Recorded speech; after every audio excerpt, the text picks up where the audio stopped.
Kenapa bisa sesuatu terjadi? Kenapa makhluk hidup berperilaku seperti itu? Setiap pertanyaan punya jawabannya sendiri. Dari hal kecil hingga yang besar, selalu ada alasan di baliknya. Kenapa bisa terjadi? Bagaimana cara hidup terbentuk? Dan apa maknanya bagi kita? Semua akan kita jelajahi bersama. Bagi orang yang melihat piramida pertama kali, rasa takjub sering bercampur dengan kebingungan. Kita hidup di zaman alat berat, kren raksasa, dan komputer canggih yang bisa menghitung presisi dalam hitungan detik. Tapi piramida, ia dibangun jauh sebelum roda besi ditemukan, sebelum listrik dikenal, bahkan sebelum istilah insinyur ada. Namun hasilnya begitu sempurna, sampai-sampai para ahli modern pun masih mempelajarinya. Piramida tidak hanya tinggi dan besar, tetapi juga tepat. Arah sisinya mengikuti mata angin utara, selatan, timur, dan barat. Letaknya seolah sudah dihitung dengan sangat teliti. Bagaimana mungkin masyarakat ribuan tahun yang lalu, tanpa satelit atau GPS, bisa menentukan arah dengan sedemikian tepatnya? Disinilah letak keajaibannya. Piramida bukan sekadar bangunan, tetapi teka-teki sejarah yang menunjukkan kecerdasan manusia purba. Mereka mungkin tak punya teknologi modern, tetapi mereka punya satu hal penting yang sering kita lupakan: kesabaran dan ketelitian. Mereka tidak terburu-buru, tidak mengejar proyek cepat selesai. Mereka membangun sambil mewariskan ilmu dari satu generasi ke generasi berikutnya. Lebih dari itu, piramida dibangun bukan untuk kepentingan singkat, bukan proyek bisnis, bukan sekadar monumen. Bagi mereka, piramida adalah jembatan menuju keabadian. Sebuah tempat yang disiapkan untuk Fir'aun, agar bisa melanjutkan perjalanan ke alam para dewa. Dengan keyakinan sedalam itu, setiap batu yang dipahat, setiap garis yang diukur, semua dilakukan dengan rasa hormat dan pengabdian. Dan dari sinilah muncul pertanyaan paling menarik. Jika mereka bisa membangun sesuatu sebesar itu tanpa mesin, apa rahasia sesungguhnya di balik ketepatan piramida? Pertanyaan ini akan kita jawab sedikit demi sedikit, bukan dengan teori fantastis, tapi dengan memahami cara mereka berpikir, bekerja, dan mempercayai sesuatu yang lebih besar dari diri mereka sendiri. Ketika kita mendengar kata matematika, mungkin yang terbayang adalah rumus, angka atau hitungan rumit di papan tulis. Tapi bagi orang Mesir kuno, matematika bukan sekadar pelajaran. Itu adalah alat untuk membangun keabadian. Mereka tidak mengenal kalkulator atau komputer, tapi mereka mengenal logika, pengukuran, dan keteraturan. Inilah fondasi utama kenapa piramida bisa begitu presisi. Bangsa Mesir kuno menggunakan tali dan simpul sebagai pengganti penggaris. Dengan tali yang diberi simpul setiap jarak tertentu, mereka bisa mengukur panjang dan membentuk sudut. Mereka tahu bahwa segitiga dengan proporsi tertentu, seperti 3:4:5, akan menghasilkan sudut siku-siku yang sempurna. Ini adalah bentuk awal dari geometri, jauh sebelum ilmu itu diberi nama oleh ilmuwan Yunani. Mereka juga memahami konsep dasar luas dan volume. Agar piramida memiliki bentuk yang seimbang, setiap sisinya harus memiliki kemiringan yang sama. Jika satu sisi sedikit miring atau terlalu pendek, seluruh struktur akan kacau. Karena itu, para ahli bangunan mereka terus mengukur ulang, menghitung ulang, memastikan tidak ada kesalahan sekecil apapun. Yang menarik adalah, ilmu mereka bukan hasil kebetulan. Ilmu itu datang dari pengamatan alam, melihat pergerakan matahari, bayangan, arah angin, dan bahkan bintang. Mereka menyadari bahwa alam punya pola, dan pola itu bisa diikuti. Dari situlah muncul perhitungan arah piramida yang tepat ke utara, selatan, timur, dan barat. Tanpa kompas, mereka menggunakan bintang kutub sebagai penunjuk arah. Mungkin mereka tidak menyebutnya ilmu, tapi mereka mempraktikkannya setiap hari. Bagi kita itu mungkin terlihat sederhana, tapi jika salah satu simpul pada tali mereka bergeser, semua perhitungan bisa meleset dan bentuk piramida akan kacau. Itulah sebabnya mereka sangat teliti, sabar, dan disiplin. Di balik batu-batu piramida, sebenarnya tersembunyi rumus-rumus yang tak pernah tertulis dalam buku. Mereka tidak meninggalkan catatan tentang angka dan hitungan, tapi mereka meninggalkan bentuk yang hingga hari ini masih berdiri sebagai bukti bahwa matematika bisa menjadi kekuatan luar biasa, bahkan tanpa selembar kertas pun. Matematika mereka bukan dari papan tulis. Matematika mereka hidup di tanah, di tali, di batu, dan di langit malam. Banyak orang mengira piramida pasti dibangun dengan alat misterius atau teknologi yang hilang. Padahal kenyataannya, orang Mesir kuno bekerja hanya dengan alat sederhana. Begitu sederhana, bahkan mirip dengan yang bisa kita buat sendiri dari kayu, batu, dan tali.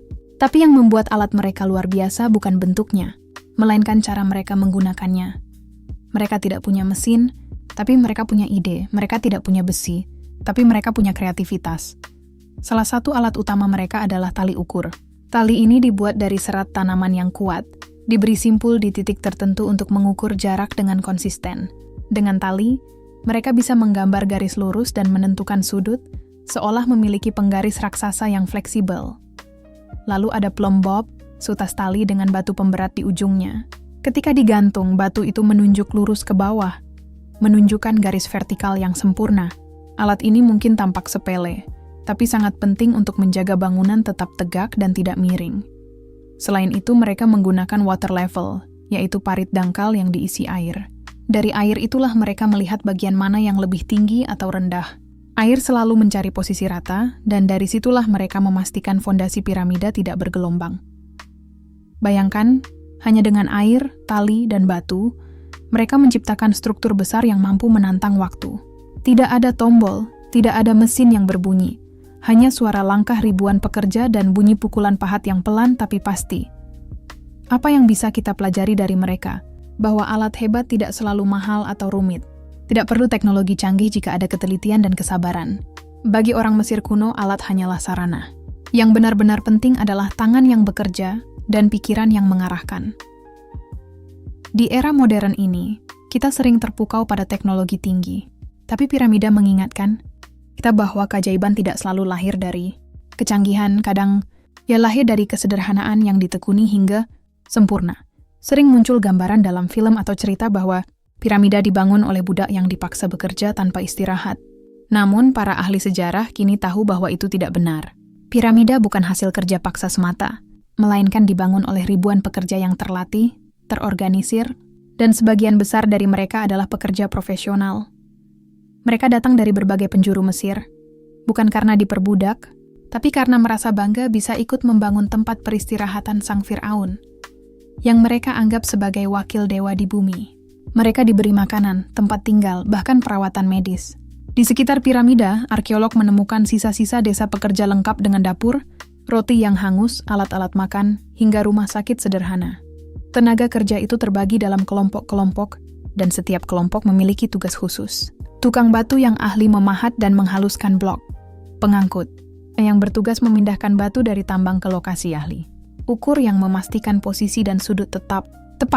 Pengawas yang memimpin jalur kerja agar tetap rapi dan cepat. Mereka bekerja dengan sistem bergantian. Ada yang bekerja musiman, terutama saat sungai Nil meluap dan para petani tidak bisa bercocok tanam. Daripada menganggur, mereka ikut membantu proyek piramida dan mendapatkan imbalan makanan serta kehormatan. Yang paling menarik, para pekerja ini membentuk komunitas. Mereka bekerja bukan sebagai individu, melainkan sebagai bagian dari sesuatu yang lebih besar. Mereka tidak sekadar memindahkan batu. Mereka sedang membangun warisan untuk selamanya. Inilah alasan mengapa pekerjaan mereka begitu rapi, begitu sabar, dan begitu teliti.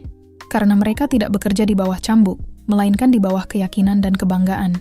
Setiap batu yang mereka letakkan, mereka sadari akan bertahan lebih lama dari hidup mereka sendiri. Mungkin itulah kekuatan terbesar piramida. Dibangun bukan hanya dengan tenaga, tapi juga dengan rasa hormat, tanggung jawab, dan kebersamaan.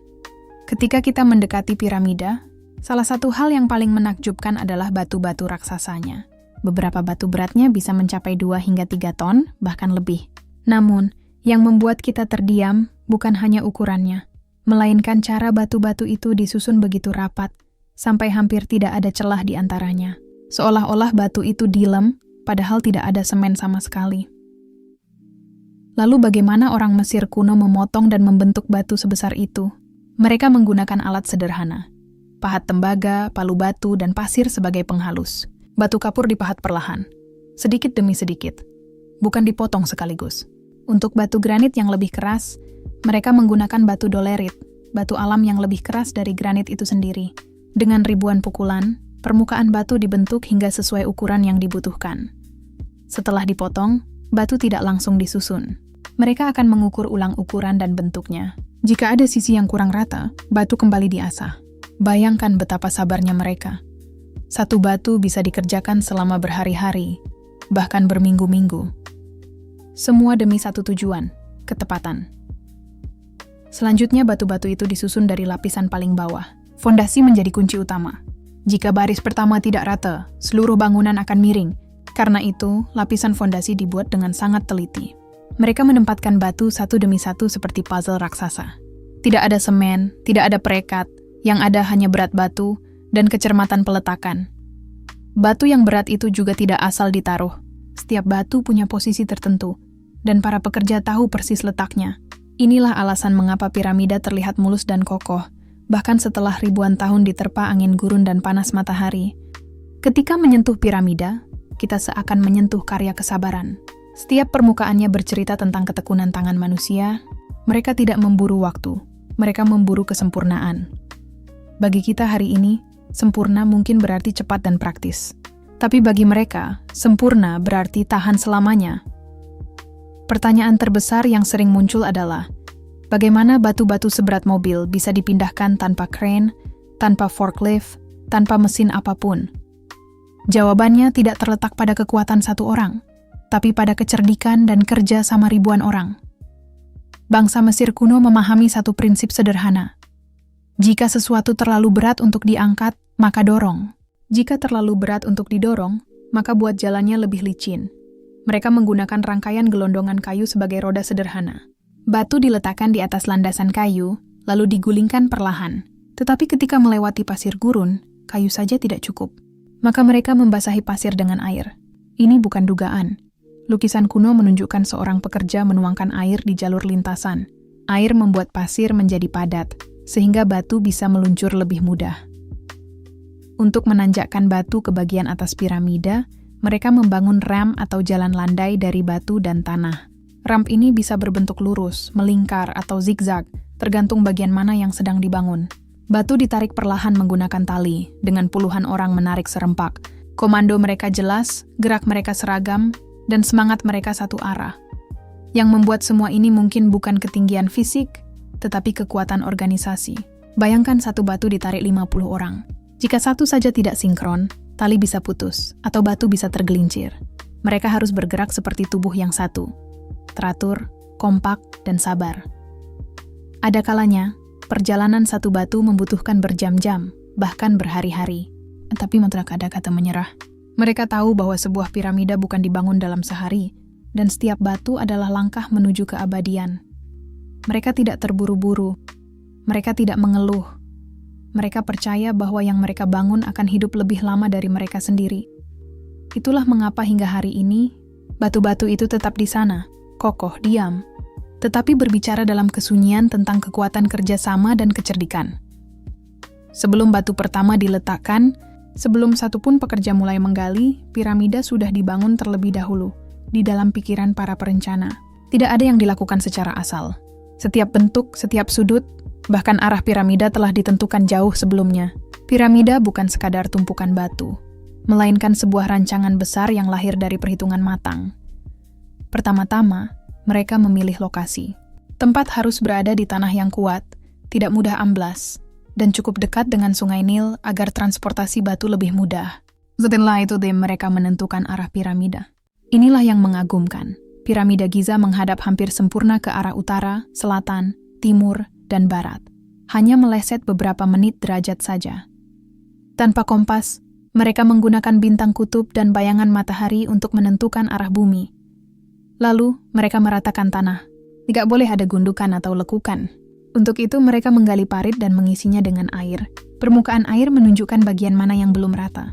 Tidak ada laser, tidak ada alat digital. Hanya air dan kesabaran. Mereka juga membuat rancangan skala kecil, semacam model piramida.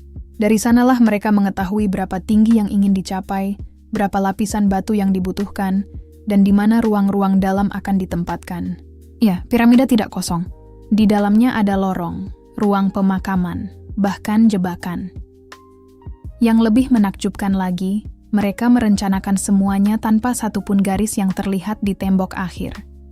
Papan gambar mereka adalah tanah, pensil mereka adalah tali, dan penghapus mereka adalah waktu. Piramida bukanlah hasil mencoba-coba. Tidak ada tempat untuk kesalahan besar. Karena jika satu fondasi salah, seluruh piramida bisa runtuh. Mereka menghitung bukan untuk sehari atau setahun, mereka menghitung untuk ribuan tahun ke depan. Perencanaan mereka mengajarkan kita satu hal. Bangunan abadi selalu dimulai dari pikiran yang tenang dan rencana yang matang. Piramida bukan dibangun dalam semalam. Bahkan piramida terbesar, piramida Khufu, membutuhkan waktu puluhan tahun untuk selesai. Itu berarti pembangunan bisa melewati masa hidup seorang Firaun, kadang sampai 2 atau 3 generasi pekerja. Lalu muncul pertanyaan, bagaimana mereka menjaga kualitas dan konsistensi proyek sebesar itu selama puluhan tahun? Rahasianya ada pada kolaborasi lintas generasi. Ilmu dan keterampilan tidak hilang begitu saja ketika seorang pekerja atau pemimpin meninggal. Pengetahuan tentang teknik memahat batu, mengukur sudut, membuat ramp, dan mengatur logistik disampaikan dari guru ke murid, dari satu tim ke tim berikutnya. Setiap generasi tahu persis apa yang harus dilakukan dan bagaimana melakukannya dengan benar. Selain itu, ada sistem dokumentasi dan pengawasan. Walaupun mereka tidak menulis seperti kita sekarang, mereka menggunakan simbol, tanda di batu, atau model skala kecil untuk menandai setiap bagian yang sudah selesai dan yang masih harus dikerjakan. Dengan begitu, proyek tetap berjalan lancar meski tim baru mengambil alih. Tidak hanya itu, mereka juga bekerja dengan rasa tanggung jawab kolektif. Setiap pekerja tahu bahwa yang mereka bangun bukan sekadar batu, tetapi warisan untuk generasi mendatang. Kesalahan kecil bisa merusak reputasi tim, bahkan Firaun yang mereka layani. Oleh karena itu, kesabaran dan ketelitian dijaga terus-menerus dari generasi ke generasi. Fakta ini mengajarkan kita satu hal penting. Bangunan besar bukan hanya tentang kekuatan atau alat, tapi tentang pengetahuan yang diwariskan dan semangat untuk menyelesaikan sesuatu yang lebih besar dari diri sendiri. Setiap lapisan piramida adalah hasil dari kerjasama yang bertahan melewati waktu, dari tangan-tangan yang mungkin sudah lama tiada, tetapi jejaknya tetap abadi. Dan di balik semua itu, ada satu motivasi yang tak tergantikan, keyakinan spiritual, yang akan kita bahas di bab 9. Keyakinan inilah yang membuat orang Mesir tidak hanya bekerja dengan tangan, tapi juga dengan hati. Untuk orang Mesir kuno, piramida bukan sekadar bangunan besar, itu adalah jembatan menuju keabadian. Setiap batu yang mereka letakkan, setiap sudut yang mereka ukur, semua dilakukan bukan untuk keuntungan diri sendiri, melainkan untuk Firaun, sang raja yang dipercaya akan menjadi dewa setelah meninggal.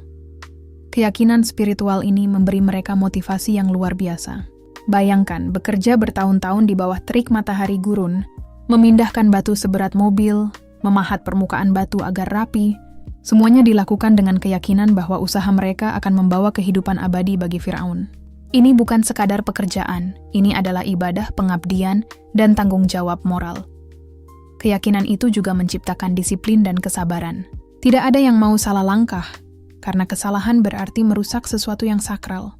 Semua perhitungan, semua pengukuran dilakukan dengan ketelitian tinggi, bukan karena takut dihukum, tetapi karena rasa hormat dan kepercayaan yang mendalam. Mereka bekerja dengan hati, bukan hanya tangan. Selain itu, keyakinan ini mengikat seluruh masyarakat. Proyek piramida menjadi simbol persatuan. Dari tukang batu, pengangkut, ahli ukur, hingga pengawas, semua bekerja dengan tujuan yang sama. Mereka tahu bahwa mereka adalah bagian dari sesuatu yang lebih besar dari diri mereka sendiri, sesuatu yang akan dikenang sepanjang sejarah. Inilah yang membuat piramida tetap kokoh hingga ribuan tahun kemudian, bukan hanya karena teknik atau alat yang mereka gunakan, tapi karena semangat, keyakinan, dan tujuan yang kuat. Tanpa motivasi ini, proyek sebesar itu kemungkinan besar tidak akan bertahan atau selesai dengan sempurna. Piramida mengajarkan kita satu hal. Kekuatan manusia bukan hanya berasal dari otot atau alat, tetapi dari hati dan keyakinan yang memandu setiap tindakan. Ketika tujuan jelas dan bermakna, manusia bisa menciptakan keajaiban yang menembus waktu. Setelah kita menelusuri bab-bab sebelumnya, satu hal menjadi jelas. Piramida bukanlah hasil kebetulan, bukan juga sihir, dan sama sekali bukan teknologi yang hilang dari dunia modern. Piramida adalah bukti nyata dari kecerdasan, kerjasama, dan ketekunan manusia. Dan semua itu terjadi jauh sebelum mesin, komputer, atau teknologi canggih ditemukan. Bangsa Mesir kuno memiliki pengetahuan matematika dan geometri yang membuat setiap sudut dan garis piramida presisi. Mereka punya alat sederhana tapi efektif, seperti tali, plumb bob, dan air untuk mengukur dan meratakan. Mereka mempekerjakan ribuan tenaga kerja yang terlatih, bukan budak, yang bekerja dengan disiplin dan kebanggaan. Batu-batu raksasa dipahat dan disusun dengan kesabaran yang luar biasa, dipindahkan melalui rem dan teknik licin yang cerdas. Semuanya mengikuti rencana matang yang diwariskan dari satu generasi ke generasi berikutnya. Dan di atas semua itu, ada keyakinan spiritual yang menggerakkan hati, memberi makna pada setiap tetes keringat dan setiap pukulan pahat. Yang paling menakjubkan adalah semua elemen ini saling bersinergi. Tanpa perencanaan, batu bisa tersusun sembarangan. Tanpa tenaga kerja yang terlatih, rem atau tali saja tidak cukup. Tanpa keyakinan, motivasi untuk menyelesaikan proyek raksasa selama puluhan tahun mungkin tidak akan ada. Dan tanpa pengetahuan matematika, simetri dan presisi piramida hanyalah kebetulan belaka. Tetapi ketika semua itu digabungkan, lahirlah keajaiban yang menantang waktu. Piramida mengajarkan kita bahwa keajaiban manusia tidak selalu lahir dari alat canggih, melainkan dari pikiran yang cerdas, tangan yang terampil, hati yang tekun, dan tujuan yang besar. Bahkan di zaman modern ini, pesan itu tetap relevan. Jika kita bekerja dengan pengetahuan, ketekunan, dan visi yang jelas, kita bisa menciptakan sesuatu yang abadi. Akhirnya piramida bukan hanya bangunan batu. Ia adalah simbol bahwa manusia, dengan segala keterbatasannya, mampu mencapai hal-hal luar biasa. Dan lebih dari itu, piramida mengingatkan kita bahwa kesabaran, disiplin, dan tujuan yang mulia bisa melampaui waktu, meninggalkan jejak yang tak terlupakan bagi generasi mendatang.